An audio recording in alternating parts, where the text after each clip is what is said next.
Penn State's Frat cocaine kingpin is behind bars, and the message coming from his jail cell is disturbing. Pablo Plejkabar is accused of running a massive cocaine operation through fraternity houses and even using pledges to help. But what's emerging since his arrest makes this story even darker?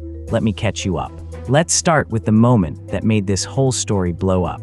Pennsylvania Attorney General Dave Sunday announced criminal charges against 14 people connected to a cocaine trafficking network tied to Penn State. Pennsylvania authorities charged 14 people on 17 August 2026, including 13 current or former Penn State students, over an alleged cocaine network that operated from 2 off-campus fraternity houses during 2023 and 2024. The man at the center of it all missed his own arraignment. Then he showed up, former Sigma Chi member Agostino Abatiello, the accused ringleader who's also allegedly known as Pablo Plejkabar, surrendered on a Tuesday after missing his scheduled arraignment for the previous day. The 24-year-old walked into custody, knowing exactly what was waiting for him. A judge wasn't in a forgiving mood. Abatiello was arraigned on multiple felony counts, including possession with intent to deliver cocaine and conspiracy, and bail was denied. That's the message right there. No bond, no release. A magisterial judge, Kelly Gillette Walker, looked at the case and decided this wasn't someone who gets to walk around while the courts figure things out. She ordered him held without bail the day after he turned himself in. Now about that nickname. It's the kind of thing that makes true crime forums light up, and it did exactly that. Many notorious drug dealers are known by aliases or nicknames, like Scarface or El Chapo. And Penn State's alleged cocaine kingpin got one too. His use of pledges and underclassmen as drug mules earned him the nickname Pablo Plejkabar. It's a play on the real Pablo Escobar, except this version wasn't running cartels through Colombian jungles. He was allegedly running product through a Big Ten campus in central Pennsylvania. What makes the kingpin label land isn't just the nickname, it's the scale prosecutors describe. Investigators say Abatiello sat at the very top of the supply chain. Investigators say Agostino Abatiello and Thomas Robinson sat near the top of the alleged operation and served as its main cocaine suppliers, routinely traveling to Philadelphia and New York to purchase large quantities of cocaine before bringing it back to State College. That's not a college kid dabbling, that's a supply route. And the numbers back it up.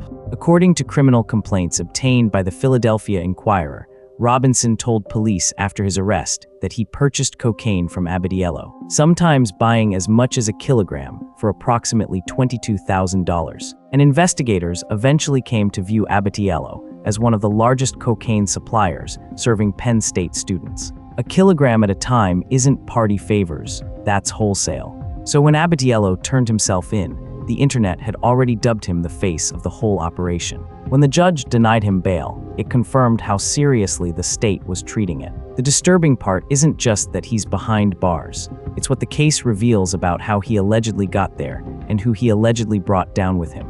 To understand why a college student earned a cartel nickname, you have to go back to what investigators say was actually happening inside those 2 houses. This wasn't small bags changing hands in dorm rooms. Prosecutors describe an actual pipeline. Pennsylvania authorities charged 14 people, including 13 current or former Penn State students, over an alleged cocaine network that operated from 2 off-campus fraternity houses during 2023 and 2024, with the investigation centered on Sigma Chi and Delta Upsilon, and involving cocaine obtained in bulk from Philadelphia and New York before being prepared and sold mainly to Penn State students. 2 fraternities, 2 supply runs to major cities, 1 product moving through campus. The investigation had a name, and it wasn't subtle. Pennsylvania Attorney General Dave Sunday announced 14 people face charges after an investigation dubbed Operation Drugs Unlimited was conducted with local police. That's a full year-long dig by state authorities,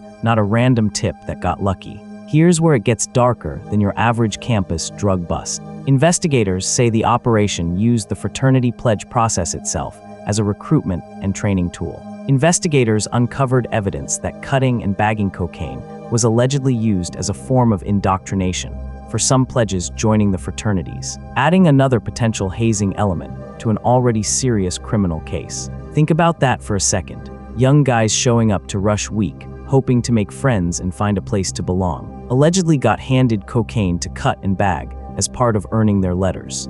Sunday didn't mince words about how organized this allegedly was. He described it as a coordinated and highly profitable drug trafficking crew revolving around 2 senior members of the fraternities, other fraternity brothers, and pledges. Every layer of the fraternity structure, allegedly, had a job, and the money moved the way you'd expect from people who grew up on Venmo and Cash App instead of duffel bags of cash. The supply was then brought back to the fraternity properties to be measured, processed, and packaged for retail sale to Penn State students, generating major profit through cash transactions and digital peer-to-peer payment apps, such as Venmo. Investigators didn't need wiretaps alone, they had payment trails.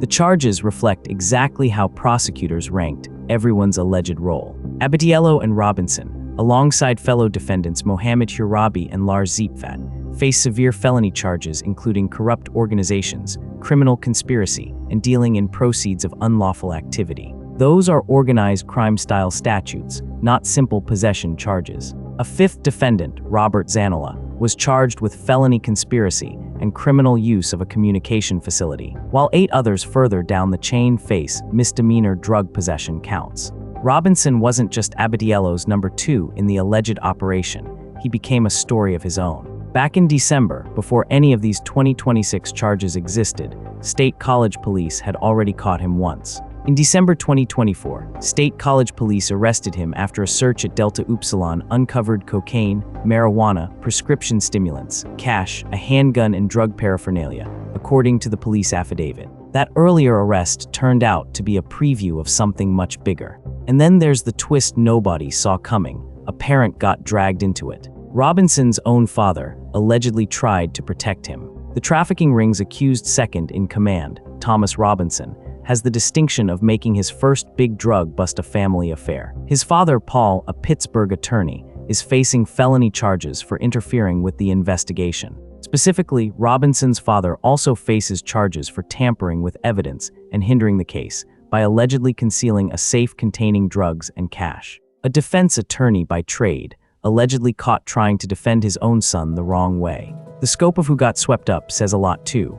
13 of the defendants were Penn State students at or around the time of the alleged activity, while the 14th is the father of one of those students, and at least 4 of the people charged are still enrolled at Penn State. Students who moved on with their lives, students still walking to class this fall, and one middle-aged attorney, all tangled in the same case. Penn State itself had to respond fast. The university moved on Delta Upsilon almost immediately. Penn State announced that Delta Upsilon was placed on interim suspension after the latest allegations emerged, while the university said Sigma Chi is not a recognized organization and operates outside Penn State's support and oversight. That last detail matters. Sigma Chi wasn't even an official campus group anymore when much of this was allegedly happening, meaning there was even less oversight standing between pledges and whatever was going on inside that house. So where does this leave Pablo Plejkabar and everyone connected to him? The internet has already had its fun with the name.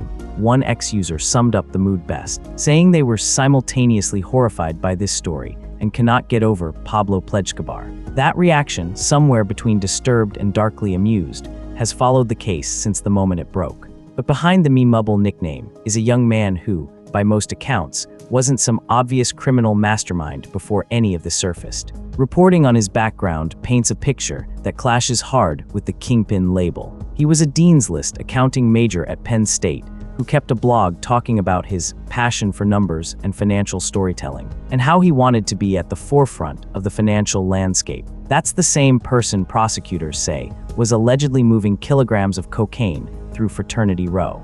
That contrast is exactly what makes this case land differently than a typical drug bust story. It's not a stranger from the street. It's someone who looked on paper like a success story, good grades, a business-minded blog, a future in finance, allegedly running a criminal enterprise on the side. As one commentator put it bluntly, Abitiello doesn't look like the type who will do well in prison. And now, without bail, he doesn't have a choice in the matter. The legal road ahead is already scheduled.